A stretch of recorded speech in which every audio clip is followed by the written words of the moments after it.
பார்க்க போகிறது orthogonal properties of legendaries polynomial. இங்கே வந்து நம்ம ப்ரூவ் பண்ண போகிறது integral -1 to 1 pm of x pn of x dx is equal to 0 if m is not equal to n 2/2 power 2n plus 1 power இல்லை if m is equal to n. இல்லை இந்த question இன்னமும் எப்படி கேட்கலாம் அப்படின்னா இந்த மாதிரி கேட்கலாம். இது டெல் mn அப்படின்னு கேட்கலாம். இந்த டெல் mn அப்படின்றது வந்து க்ரானக்கர் டெல்டா ஃபங்க்ஷன் அப்படின்றாங்க. இது ஒரே கண்டிஷன் என்ன அப்படின்னா 0 if m is not equal to n 1 if m is equal to n. இங்கே அதனால தான் இந்த m is equal to n என்ன கண்டிஷனோ அதை போடுறாங்க. ஓகேவா? ஸோ இதை வந்து ரெண்டு கேஸாக சால்வ் பண்ணணும். ஸோ இங்கேயே கொடுத்துட்டாங்க m not equal to n m equal to n அப்படின்னு ரெண்டு கேஸ் இருக்குது. அப்போ ஃபர்ஸ்ட் கேஸ் என்ன அப்படின்னா m not equal to n. இதுக்கு நம்ம எந்த ஃபார்முலா எடுக்கிறோம் அப்படின்னா லெஜெண்டரிஸ் டிஃபரன்ஷியல் ஈக்குவேஷன் ஃபார்முலா எடுக்கிறோம். இந்த ஈக்குவேஷனில் ஃபஸ்ட்டு pmக்கு கண்டுபிடிக்கணும், pnக்கு கண்டுபிடிக்கணும். ஜஸ்ட்டு நம்ம முன்னாடியே ஒரு சம்மில் வந்து yக்கு பதிலாக வந்து pn of x, y டேஷ்க்கு பதிலாக pn dash of x, y double டேஷ்க்கு பதிலாக pn double dash of x அப்படின்னு எடுத்தோம் இல்லையா? இங்கே வந்து ஆக்சுவலாக ஆஃப் எக்ஸ் போடாமல் ஜஸ்ட்டு pn ஆஃப் எக்ஸ் அப்படின்னு போடாமல் ஜஸ்ட்டு pn அப்படின்னு போட்டுப்போம். pm ஆஃப் எக்ஸுக்கு பதிலாக pm அப்படின்னு மட்டும் போட்டுப்போம். இதை வந்து ஞாபகத்தில் வச்சுக்கோங்க. First y double dash y dash yக்கு பதிலாக pm மட்டுமே போடுறோம். அடுத்து pn டேர்ம்ஸை வச்சு போடுறோம். ஸோ இந்த ரெண்டும் ஒரு ஃபர்ஸ்ட் அண்ட் செகண்ட் ஈக்குவேஷனாக எடுத்துக்கிறோம். அதை எடுத்துகிட்டு இப்போ pmனு போட்டிருக்கோம் இல்லையா இந்த ஃபர்ஸ்ட் ஈக்குவேஷன், இதில் வந்து pn மல்டிப்ளை பண்ணணும். செகண்ட் ஈக்குவேஷன் pn இருக்குது, இது கூட m மல்டிப்ளை பண்ணணும். அப்படி மல்டிப்ளை பண்ணோம் அப்படின்னா ரெண்டு ஈக்குவேஷன் கிடைக்கும். அதை 3 and 4 அப்படின்னு எடுத்துக்கிறோம். இப்போ இந்த ரெண்டு ஈக்குவேஷனையும் சப்ராக்ட் பண்ணுறோம். அப்படி சப்ராக்ட் பண்ணும்போது இந்த ஃபர்ஸ்ட் ரெண்டு டேர்ம்லேயும் 1 - x² காமனாக இருக்கும், மீதி ரெண்டு டேர்மையும் சப்ராக்ஷனில் வரும். அடுத்து -2x காமனாக இருக்கும், மீதி ரெண்டு டேர்மும் வரும். அதுக்கப்புறமா இங்கே வந்து பார்த்திங்கன்னா pn தான் காமனாக இருக்கும். இதுக்கு இங்கே இருக்கிற டேர்ம் தான் வந்து எடுக்கும் மாதிரி இருக்கும். m × m + 1 - n × n + 1 இது உள்ளார மல்டிப்ளை பண்ணி போட்டுக்கலாம். இப்போ இந்த இடத்துல ஒரு லாஜிக் என்ன அப்படின்னா இந்த டேர்ம் பாருங்கள், அப்படியே இந்த டேர்ம் பாருங்கள். இந்த டேர்மை பார்ஷியலாக டிஃப்ரென்ஷியேட் பண்ணால் இந்த டேர்ம் நமக்கு கிடச்சிடும். அதனால் இதை எப்படி எழுதுறாங்க அப்படின்னா d/dx into this term அப்படின்னு எழுதிடுறாங்க. இதை வந்து -2x அப்படின்றது வந்து +(-2x)ன்னு எழுதலாமா? அப்படி எழுதிடுறாங்க. ஸோ இதில் என்ன பண்ணுறோம் அப்படின்னா 1 - x² u அப்படின்னு வச்சுக்கிறோம். அப்போ இதோடைய u டேஷ், அதாவது இதை டிஃப்ரென்ஷியேட் பண்ணால் நமக்கு -2x வருமா? இங்கே என்ன இருக்குது? -2x இருக்கா? இது u dash.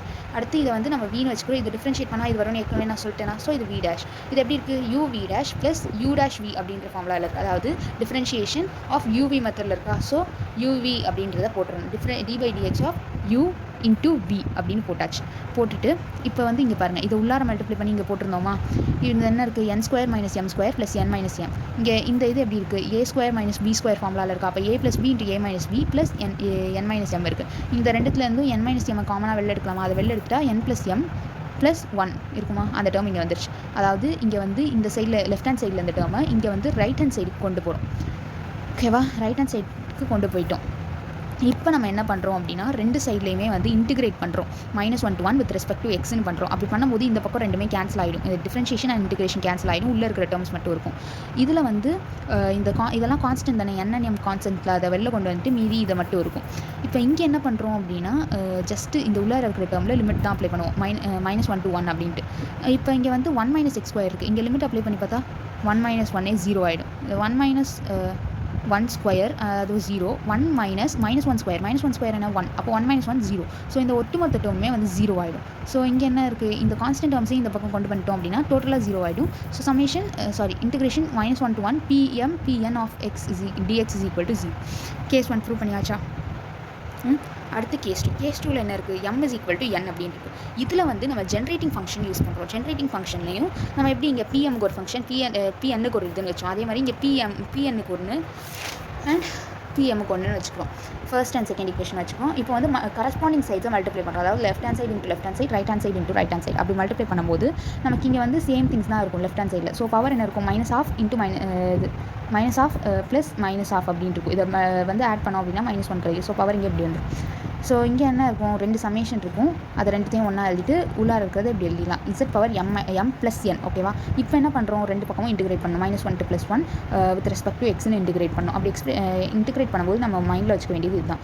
m is equal to n. அப்போ இந்த ரைட் ஹேண்ட் சைடு எப்படி மாறும்? ஏதாவது ஒரு சமேஷன் மட்டும் இருந்தால் போதும். இங்கேயும் ஏதாவது ஒன்று எடுத்து to the whole squareன்னு எழுதிக்கலாம். இங்கே z ஏதாவது ஒன்று எடுத்து 2 into அப்படின்னு எழுதிடலாம். ஸோ அதான் இங்கே பண்ணியிருக்கோம். இங்கே n மட்டும் எடுத்துக்கிட்டோம். So summation n is equal to 0 to ∞ integral -1 to 1 pn of x to the whole square dx dx z power 2n is equal to அப்படின்னு சொல்லி இந்த இதில் இருக்கிறது இங்கே போடுறோம். இப்போ இதை எப்படி போடுறோம் அப்படின்னா பவர் -1, அப்போ இது இன்வர்ஸில் இருக்குது, அதாவது இது கீழே டினாமினேட்டரில் வந்துடும்.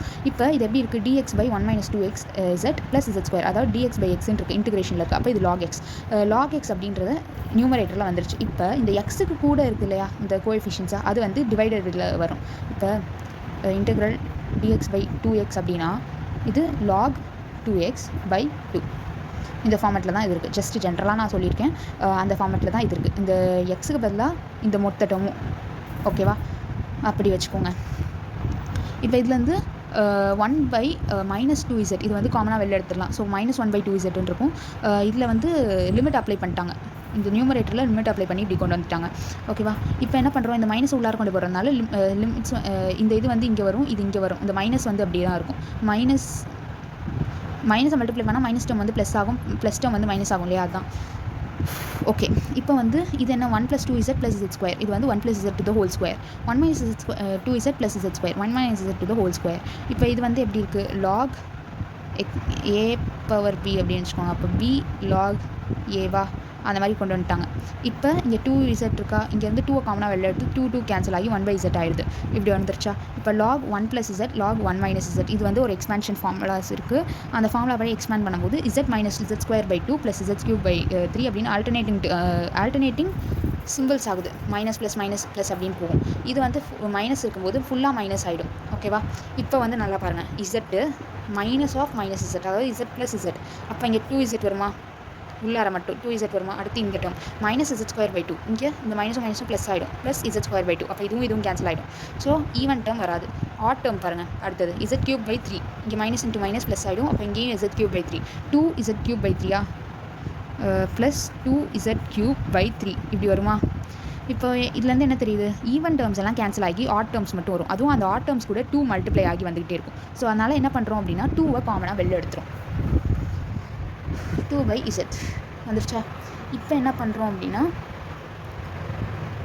z பவரில் என்ன இருக்குது, ஆட் டேர்ம்ஸ் இருக்குது. அதனால் z பவர் 2n - 1, கீழேயும் ஆட் டேர்ம்ஸ் தான் இருக்குது. So divided by 2n + 1. ஓகேவா, +1. ஓகே ஃபைன், சமேஷனில் போட்டோம் அதை.